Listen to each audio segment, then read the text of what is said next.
Good morning, কেমন আছো সবাই? আশা করি সকলেই ভালো আছো। আমিও ভালো আছি। তবে কালকে রাত্রির পর থেকে আমার একটু গলায় ব্যথা আর একটু কাশি। রাত্রির থেকে হঠাৎ করে কাশি শুরু হয়, জানি না কেন। ঠান্ডা জল, ফ্রিজের জল, গা ধোয়া, এগুলো হচ্ছে মেন কারণ।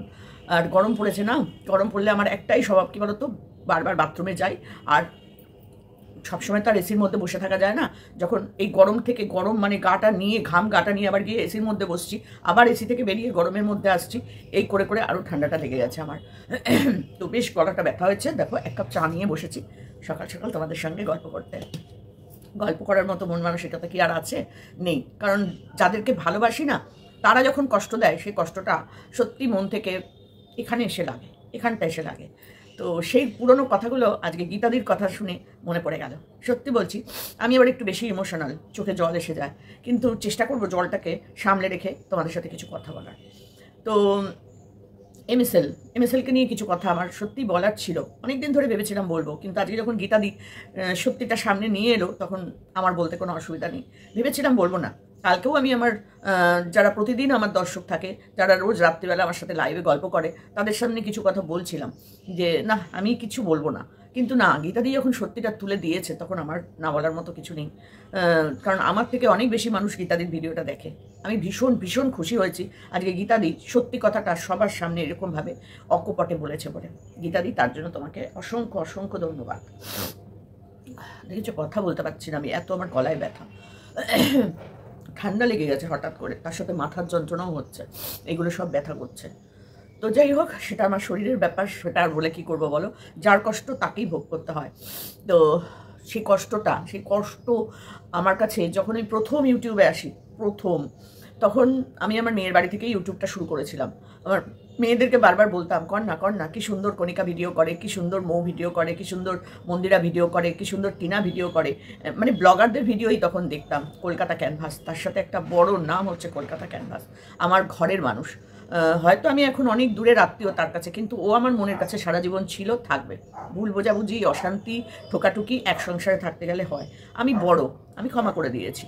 আমার মন থেকে কোনো রকম কোনো কিছুই নেই, আমি রাখিই নি কোনোদিন কারোর ওপরে কোনোদিন কোনো কিছু। যার জন্য আজকে কিন্তু আমি একা থাকি। অশান্তির থেকে দূরে থাকা ভালো। আর সেই অশান্তিটাই যদি ক্যামেরার সামনে এসে বাড়ির কেচ্ছা কেলেঙ্কারি তুলে ধরতে হয়, তার মতন জঘন্য কাজ কিছু নেই বলে আমি মনে করি। কিন্তু যখন আমি প্রথম শুরু করলাম ব্লগটা, 2 কি 3টে ব্লগ করার পর, তোমরা হয়তো সবাই জানো, আর যারা জানো না আমার নতুন বন্ধুরা, তাদের কাছে বলার জন্য আজকে আবার সেই পুরনো কথাগুলোকে তোমাদের সামনে একটু হলেও বলতে হচ্ছে। চেয়েছিলাম এদের নিয়ে কোনোদিন কোনো কথা বলবো না, কারণ যেদিন ওরা আমাকে দূরের আত্মীয় বলে সম্বোধন করেছে, সেদিন থেকেই ঠিক করেছিলাম যে না, আর নয়। তো চলো, কিছু কথা আজকে তোমাদের পুরনো কথা আজকে বলতেই হবে, যেহেতু কণিকার সাথে রিলেটেড, সেহেতু এটা বলতেই হবে। তো সেই সময় 2-3টে ভিডিও করার পর, আমি আমার মেয়ের বাড়ি থেকেই 2টো ভিডিও করেছিলাম। এবং ওই 2টো ভিডিও করার পর কলকাতা ক্যানভাস নামটা বলছি আজকে, যেহেতু ওই যে কলকাতা ক্যানভাসের কথা বলছি, যে চ্যানেলটাকে নিয়ে বলছি, সেই চ্যানেলটা কিন্তু আজ আর নেই। তো পরবর্তীকালে অন্য এই নাম নিয়েই অন্য ইয়েগুলো হচ্ছে, কিন্তু আমি সেই নতুন চ্যানেলকে কিছু বলতে চাই না। আমি সেই পুরনো কেসিকে নিয়েই বলতে চাই, মিলিয়ানের কেসিকে নিয়ে আমি বলতে চাই। তো কেউ আবার তোমরা কিছু ভুল মনে করো না, বিশেষ করে কেসিদেরকেই বলছি যে তোমরা আবার এই নতুন কোনো কিছু নিয়ে কোনো কথা আমি বলছি না, পুরনো কথাটাকে বলতে হচ্ছে, কারণ যেহেতু কণিকার সাথে রিলেটেড, আবার বলে দিলাম। তো তখন ওইখান থেকেই আমাকে ফোন করে, আমি মেয়ের বাড়িতে ছিলাম, আর ওরা তখন হাইল্যান্ড পার্কেই থাকতো। তো সেই সময় আমাকে ফোন করা হয় যে বৌদি, তুমি আমাদের বাড়িতে আসো, এত কাছে যখন আছো, হাইল্যান্ড পার্ক থেকে আমার মেয়ের বাড়ি বেশিক্ষণ না, একটা অটো করেই চলে যাওয়া যায়। তো বেশিক্ষণ না, 10 টাকা 15 টাকা ভাড়া, তাহলে বুঝতেই পারছো কতটা দূরত্ব আর হবে। আমি একটু চা খাই, আমার গলাটা ভীষণ ব্যথা, চায়ের আড্ডায় বসেছি না আজকে। তো যাই হোক, আমাকে ফোন করে, বৌদি আসো, এখানে খাওয়া দাওয়া করবে। সেদিন ছিল মঙ্গলবার। আমার পরিষ্কার মনে আছে, আমার ইউটিউব জার্নির শুরু, 2-3টে ভিডিও করেছি হয়তো তখন, ওই মেয়ের বাড়িতে বসে বসেই। মানে প্রথম আমি যাচ্ছিলাম ইঞ্জেকশন নিতে, কোভিড ইঞ্জেকশন, তখন কোভিড চলছিল। তো ইঞ্জেকশনগুলো যখন শুরু হয়েছিল, ফার্স্ট ইঞ্জেকশনটা আমি আমরি হসপিটাল থেকে নিয়েছিলাম। তো আমি সেদিনকে হসপিটালে যাচ্ছি, সেই ভিডিও দিয়েই কিন্তু আমার শুরু ইউটিউব জার্নি। তো যাই হোক, ওরা তখন হাইল্যান্ড পার্কে 19 তলার ওপরে থাকে। আর সত্যি করে যখন ওরা আমাকে ফোন করলো যে বৌদি আসো, আমি ভীষণ ভয় পেতাম ওদের বাড়ির পোষ্যকে। আর ওই পোষ্যর জন্যই আমি কিন্তু ওদের বাড়ি যেতে চাইতাম না। তো মানে আমি আমার ইউটিউব জার্নি শুরু করছি, আমি আগের পাস্টের কোনো কিছু বলছি না, ইউটিউব থেকে শুরু করছি। তো সেখানে আমি খুব খুশি হই, বৌদি আসো করাতে আমি ভীষণ ভীষণ খুশি হই। কারণ কি বলতো, একটা বড় চ্যানেল, মিলিয়নের চ্যানেল, তাদের বাড়িতে আমি যাব, আর আমি তখন 2-3টে ভিডিও মাত্র করেছিলাম। তো ভীষণ ভীষণ খুশি হই। মেয়েও বলে, মা ওরা যদি তোমার পাশে দাঁড়ায় তাহলে আজকেই দেখবে তোমার কত ভিউয়ার সাবস্ক্রাইবার হয়ে যাবে। তো আমি না এত খুশি হয়েছিলাম, তোমাদের কাছে কি বলবো, ভীষণ খুশি হয়েছিলাম। কারণ নতুন বন্ধুরা তোমরা জানো না যে, একটা সেকেন্ড, তোমরা জানো না হয়তো যে আমার মানে আত্মীয় হিসাবে ওকে আমি তো ছিলই আত্মীয়, কিন্তু আমি আমার ওকে নিজের বোন, নিজের বাড়ির একটা খুব প্রিয় মানুষদের মধ্যে ও ছিল। তো সেখানে ওদের সাথে গিয়ে বসে আড্ডা মারবো, গল্প করবো, খাওয়া দাওয়া করবো, এটাও আমার কাছে একটা বড় ব্যাপার ছিল। কারণ ওরা যতদিন ধরে মানে ইউটিউব করে, কোনোদিন আমাদেরকে কোনোদিন ডাকেনি, আমার শ্বশুরবাড়ির কোনো আত্মীয় স্বজনকে কোনোদিন ওরা ডাকেনি। তো আমাদের কাছে সেটা কোনো ম্যাটারও করতো না, ডাকেনি, কারণ আমরা তো তখন ইউটিউব জগতের কেউ ছিলাম না। তাই জন্য আমাদের কাছে সেটাকে কোনো ম্যাটার মনেই হতো না। ওটা ওর চ্যানেল, ও যা খুশি তাই দেখায়, এরকম। সেই সেন্সে আমি ভাবলাম তাই বোধহয়, মনের আনন্দ নিয়েই গেছিলাম, কিছুটা দুঃখ কিছুটা আনন্দ মিশিয়ে ওদের বাড়িতে গেছিলাম। কিন্তু সত্যি বলছি, আমাকে যাওয়ার পর বলে দেয় যে ক্যামেরা অন করা যাবে না, ওদের লোগো দেখানো যাবে না, ওদের ওই করা যাবে না, তাদের নাম নেওয়া যাবে না, এইসব করতে পারবো না। কিন্তু কোনো মানে গল্পগুজব আড্ডায় কোনো খামতি ছিল না। আমরা যথারীতি গল্পগুজব করেছি, খাওয়া দাওয়া করেছি। রাত্রির 1টার পর, 12টা যেহেতু অবধি মঙ্গলবার, সেহেতু 1টার পর আমরা বিরিয়ানি খাই। ওই দিনই রাত্রিবেলায় মাটন বিরিয়ানি খাই। সেসব গল্প তো পুরনো হয়ে গেছে।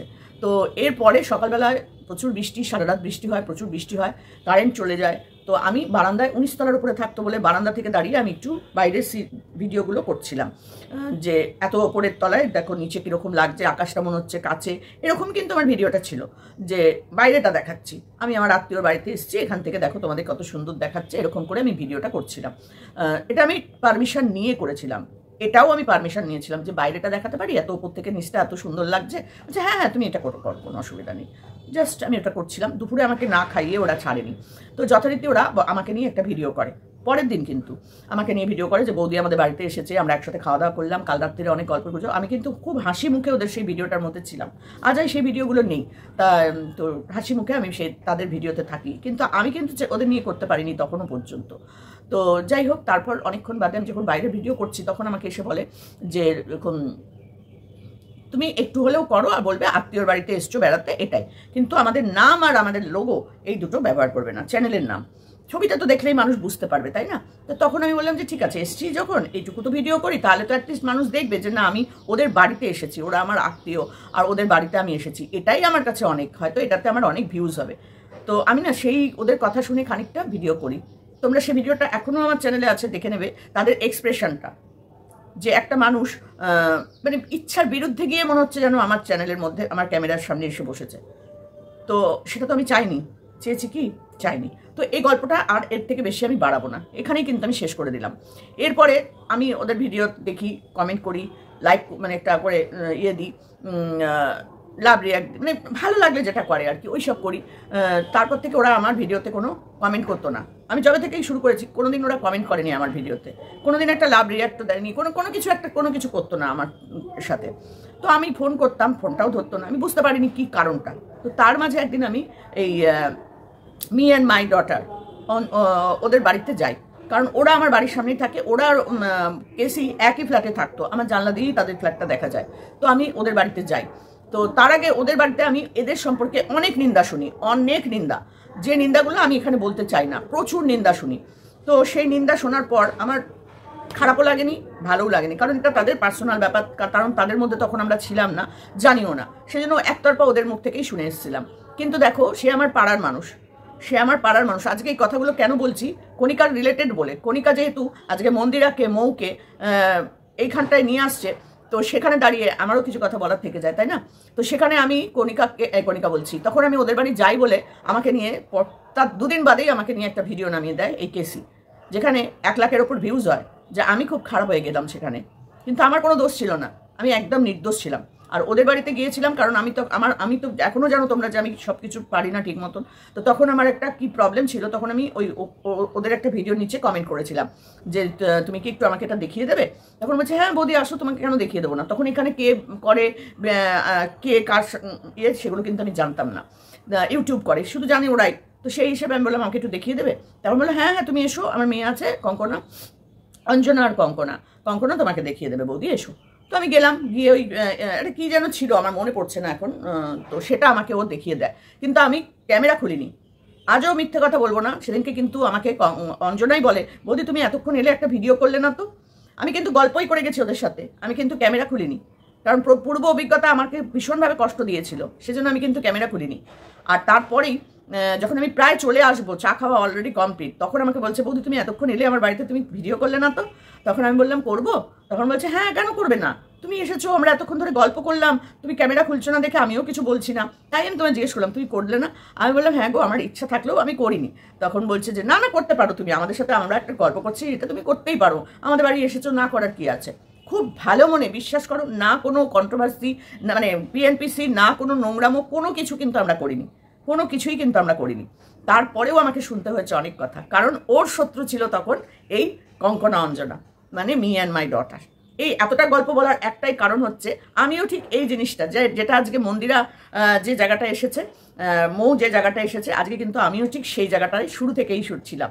যেহেতু আমি অঞ্জনা কঙ্কনার বাড়িতে গেলাম, মি অ্যান্ড মাই ডটারের বাড়ি, ঠিক তার দুদিন মানে একদিন পরেই আমাকে নিয়ে ভিডিওটা করলো কলকাতা ক্যানভাস, যে আমি এই তো আমি শুধু ভাবছি যে তোমার শত্রু সে কেন আমার শত্রু হবে।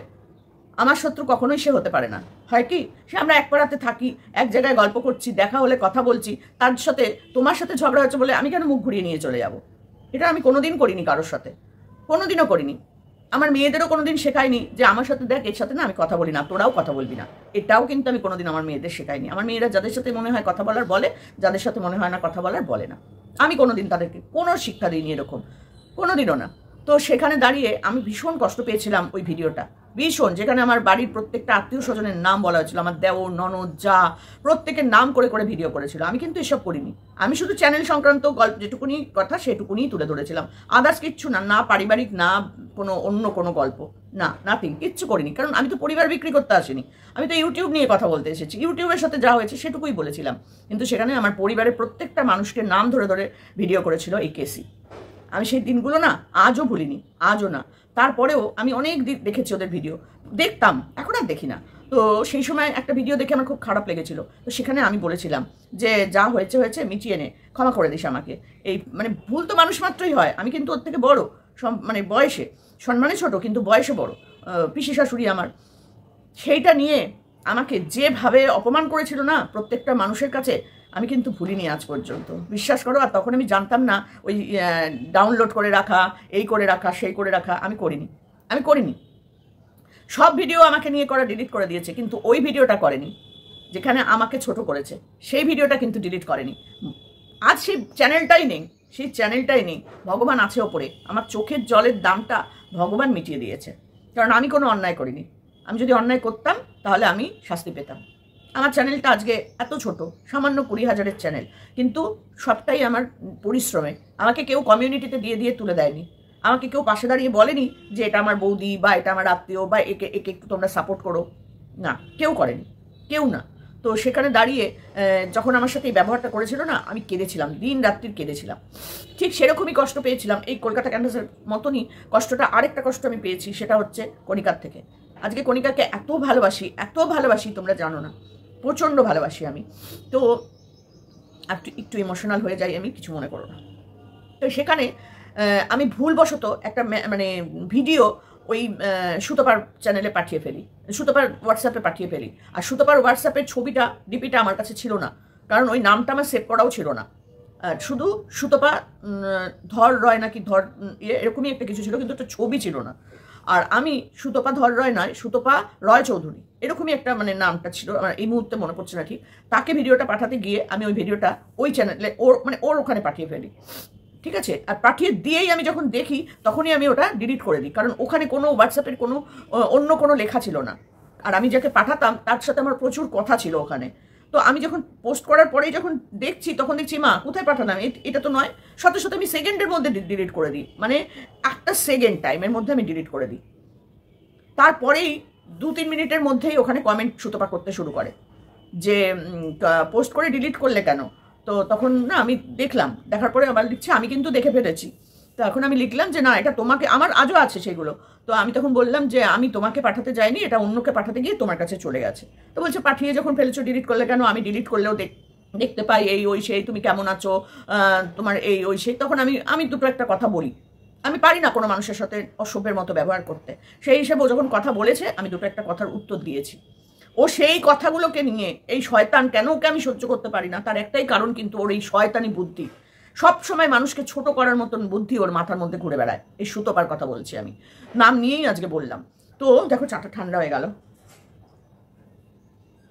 তো এই সুতপা তখন কি করে, যেই আমার সাথে কথা বলা হয়ে যায়, ঠিক ওই লেখাগুলো তুলে ও ভিডিও তৈরি করে দেয় যে এই যে দেখো আমার সাথে তলে তলে যোগাযোগ করতে এসেছে, আমার সাথে তলে তলে মিলমিশ করতে এসেছে, তোমাদের সামনে দেখায় এক, আর এ আমার সাথে যোগাযোগ করছে এক। সঙ্গে সঙ্গে সঙ্গে আমার সাথে দীপ্তিদির কথা হয়। সেই টাইমে আমার মেয়ে শাশুড়ি হসপিটালে অ্যাডমিট আইসিইউতে, আমার জামাই কান্নাকাটি করছে, কারণ আমার জামাইয়ের মা ছাড়া কেউ নেই। তো সেই সময়ও কিন্তু আমি ভিডিও করেছি।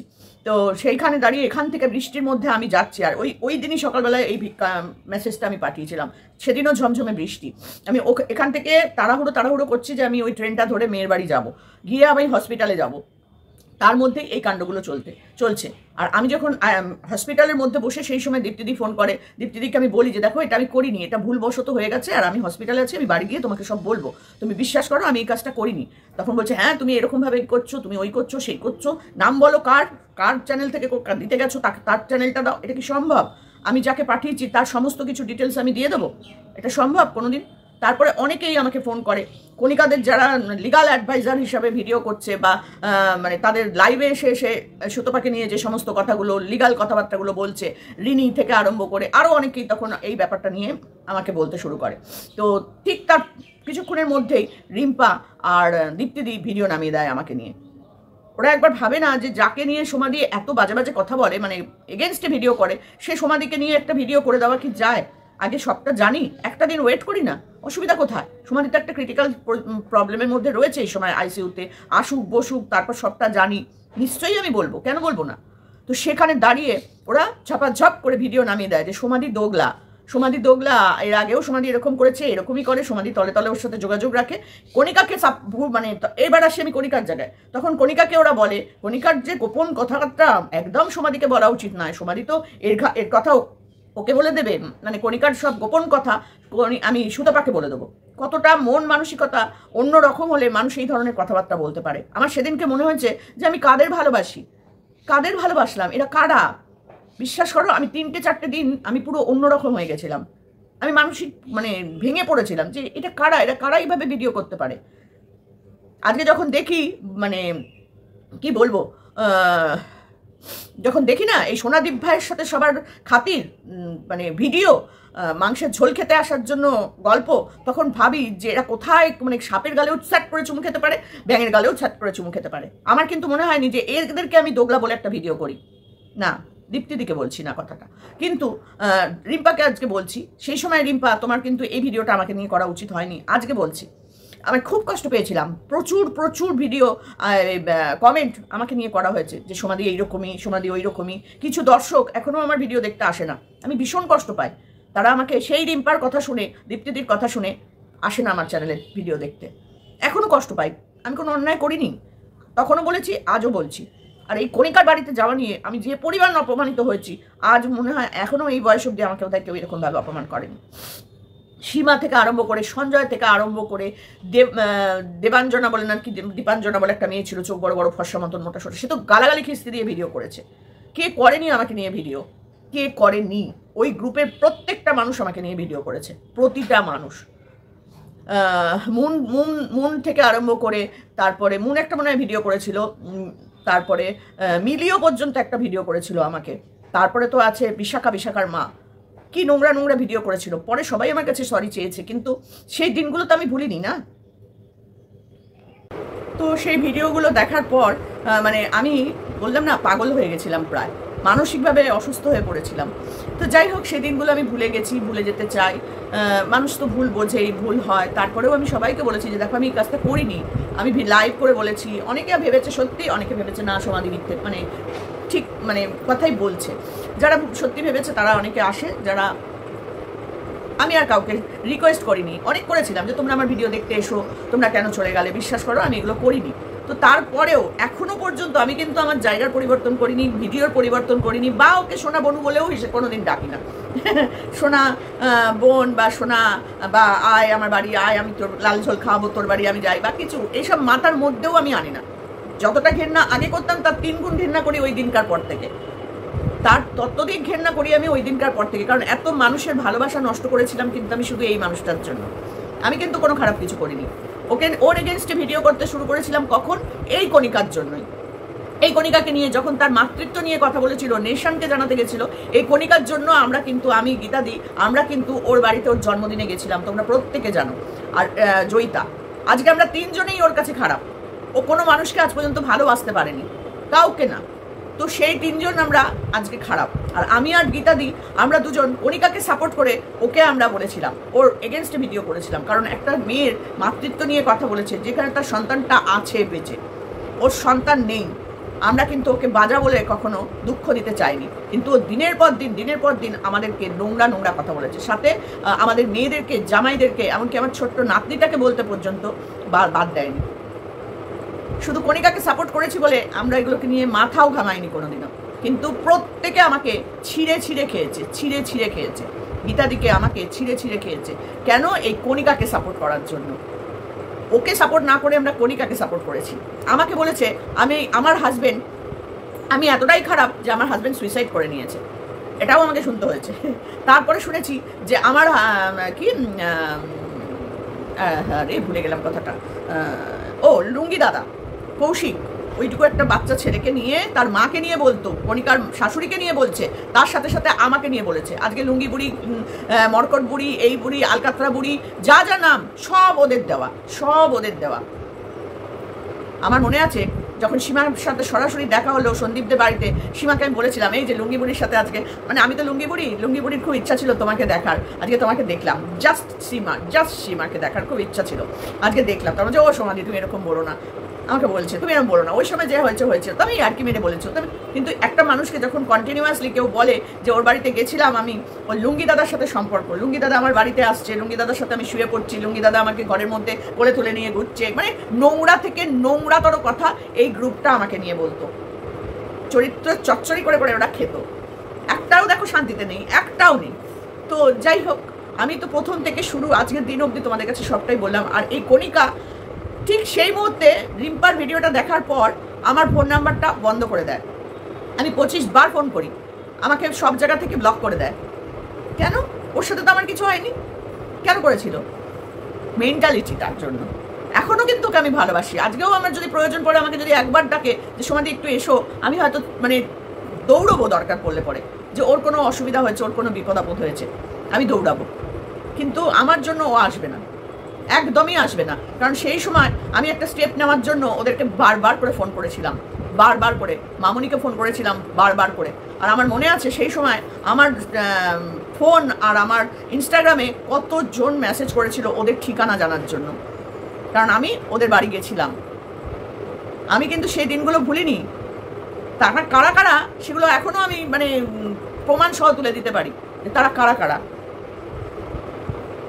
যে সুতপার ঠিকানা আর এদিককার লোকের কণিকার ঠিকানা আমি কিন্তু ভুলে যাইনি, বিশ্বাস করো। যেহেতু আমি সুতপার বাড়িও গেছিলাম, যেহেতু আমি কণিকার বাড়িও গেছিলাম, সেই হিসাবে মাঝখানে আমাকে রেখে এরাও এদিক থেকে বলছে একটুখানি দাও, এরাও এদিক থেকে বলছে একটুখানি দাও। কি করে যাব? ফোন নাম্বার দাও, ঠিকানাটা বলো, কোনভাবে যেতে হয়, কিভাবে যেতে হয়। আমি তো ঠিকানা দিতেই পারবো না, কারণ আমি তো নিজেই ঠিকানা জানি না। তারপরেও আমাকে ব্লেম দেওয়া হয়েছিল, আমার নামে জিডি করা হয়েছিল। এই সুতপা আমার নামে জিডি করে এসেছিল যে আমি নাকি ওর ঠিকানা ছড়িয়ে দিয়েছি। একদিনে একবেলা একটা মানুষের বাড়ি ফোনে শুনে গেছিলাম, তার ঠিকানা জানা যায়? কত বড় বেইমান এখানে সব ঘুরে বেড়াচ্ছে। আজকে না বলে পারলাম না। আমি বলেছিলাম যে কণিকাকে আমি বারবার বলেছিলাম যে এই কারণের জন্য আমি ফোন করছি, ওরা ফোনটা আমার ধরেনি, লাস্টে ওরা আমাকে ব্লক করে দেয়। আমি আর ওদের ভিডিও দেখতাম না, দেখতাম কিন্তু না কমেন্ট করতাম, না কোনো কিছু করতাম। তাও জন্মদিনে উইশ করেছি, ও বাচ্চাটার জন্মদিনে উইশ করেছি, কোনো একটা খারাপ কিছু বললে সেখানে গিয়েও মানে হয়তো একটা কমেন্ট করে এসেছি, মানে খারাপ ভালো কিছু দেখলে করে এসেছি। কিন্তু বিশ্বাস করো, সেই যে মনের ভালোবাসাটা এক নিমেষে যেন কোথায় নিচে নেমে গেছিল, যে পারলো আমার সাথে এটা করতে, ওরা পারলো আমার সাথে এটা করতে। আমি প্রচণ্ড কষ্ট পেয়েছিলাম যে আমার তো কোনো অন্যায় ছিল না। আর সত্যি করে গীতাদি আজকে যে ভিডিওটা করেছে না, আমার মনটা একদম ছুঁয়ে গেছে। এই কণিকাকে সাপোর্ট করার জন্য আজকে এত মানুষের কাছে আমি লুঙ্গি বুড়ি, মরকট বুড়ি, আলকাতরা বুড়ি, ওদের বাড়ি গেছিলাম। এই দালালের মিথ্যে কথা বলার জন্য আমি তুলে ধরেছিলাম। 96-97 হাজার ভিউজ হয়েছিল আমার ওই ভিডিওটায়। সেখানে আমি তুলে ধরেছিলাম যে ও কত বড় মিথ্যে কথা বলছে, ও এক জায়গা থেকে আরেক জায়গায় একটা মানুষের পুরো ফ্যামিলিকে নোংরা করছে, সেটা আমি তুলে ধরেছিলাম দর্শকদের সামনে। আমাকে সবাই অ্যাপ্রিসিয়েট করেছিল যে সমাধি তুমি গিয়ে খুব ভালো করেছো। এখনও আমাকে অনেকে বলেছে তুমি যাও ওখানে গিয়ে একটু দেখে আসো, কিন্তু আমি যাব না। কারণ কণিকা 1 মিনিটে অপমান করতে ছাড়ে না কাউকে। আমার খুব অপমানিত বোধ হয়েছিল যে আমাকে তোরা ব্লক করে দিলে। আমি ইনস্টাগ্রামে মেসেজ করেছি, আমি হোয়াটসঅ্যাপে মেসেজ করেছি, ওদের ভিডিওর নিচে কমেন্ট করেছি যে ওদের চোখে একটা পড়ে যে সমাধি ওদের সাথে যোগাযোগ করতে চাইছে, কিন্তু না, আমি ওদের বাড়ি যাইনি। কারণ আমি জানতাম বাড়ি গেলে ও আমাকে কোনো হেল্প করবে না এবং আমাকে হয়তো দরজাতেই খুলবে না। আমি এটা জানতাম, সেই কারণে আমি যাইনি আর তারপর ওর বাড়িতে। আমি ভীষণ দুঃখ পেয়েছিলাম, কিন্তু দেখো আজও কিন্তু ওর বিরুদ্ধে গিয়ে কোনো কথা বলিনি, কোনোদিনও বলিনি। আজকে বললাম যেহেতু গীতাদি এই ভিডিওটা করেছে, তার জন্য আজকে তোমাদের কাছে এত বড় একটা ভিডিও তোমাদের কাছে নিয়ে এলাম। জানি না দেখবে কি দেখবে না তোমরা, কিন্তু মনের কথাটা বলে আজকে আমি অনেক হালকা লাগছে। আমি শুধু ভাবি যে মানুষ কত বড় শয়তান মনোবৃত্তি নিয়ে এখানে এসছে কাজ করতে। আমি কিন্তু এসব ভেবেও আসিনি, ভাবিও না, ভাববও না। কিন্তু হ্যাঁ, এখন অনেককে দেখে দেখে বুঝে গেছি যে এদের সাথে মেশা উচিত না। কিন্তু ওই যে বললাম, আমি হচ্ছে ভালোবাসার কাঙাল। আমি একা থাকি তো, একটু কেউ আমার সাথে কথা বললে আমি মনে করি বাবা আমাকে কি ভালোবাসে, আমার সুখে দুঃখে আমার সব কিছুর পাশে এরা আছে।